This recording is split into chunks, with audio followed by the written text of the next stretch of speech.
The NFL is one of the most physical major sports leagues in the world. There are big hits in every game, and for some, it is what draws them to the game. While rules have continued to be put in place to protect players from these big hits, this does not stop players from ignoring the rules or even making contact after the whistle. Today we will break down 10 of the dirtiest hits in NFL history.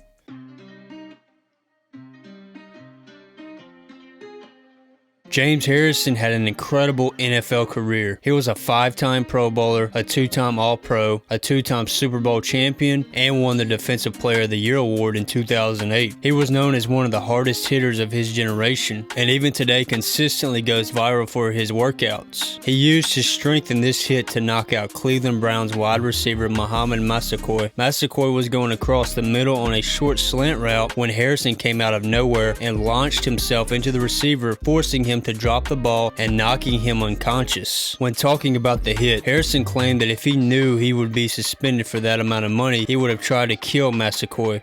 Along with this, some have speculated that Harrison hinted at the Steelers having a bounty system similar to the New Orleans Saints when he claimed that his head coach Mike Tomlin gave him an envelope after the game.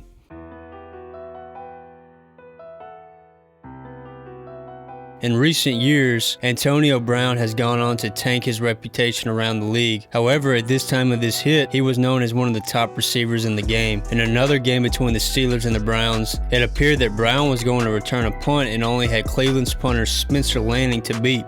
However, AB would instead jump into the air and deliver a flying kick to Lanning's head that planted him into the ground. He went on to be fined $8,200 for this dirty hit.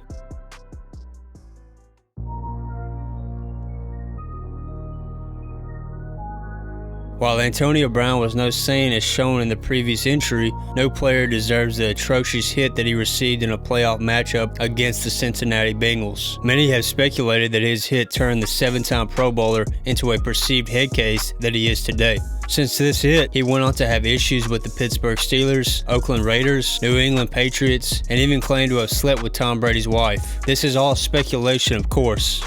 Vontaze Burfict landed the hit, and he is arguably one of the dirtiest players of his generation. With 22 seconds left in the game, the Bengals held a 16-15 lead, but Pittsburgh had the ball on Cincinnati's 47-yard line and were extremely close to field goal range. Quarterback Ben Roethlisberger dropped back for a pass and attempted to hit Brown on a crossing route that, if completed, would have put the Steelers well within field goal range. However, rather than trying to deflect the ball or defend the pass, while Brown was descending from a jump trying to catch a high ball, Burfict dropped his head and ran through AB, making clear helmet-to-helmet contact. Brown then dropped to the ground, clearly unconscious. Burfict would have received a 15-yard penalty, and shortly after, teammate Adam Pac-Man Jones would also receive a 15-yard penalty, more or less ending any hope for the Bengals to win the game.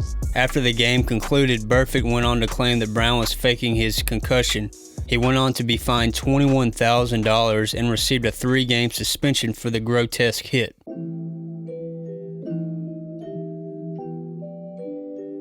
Bill Rowanowski was one of the dirtiest players in the league through the 1980s. He was known to play by no rules and do anything on the field that he could get away with. This included snapping the fingers of opposing players and even squeezing their genitals at the bottom of piles. He went on to admit that he took steroids and HGH through some of his time in the league, which could be a contributing factor for some of his psychotic on-the-field behavior.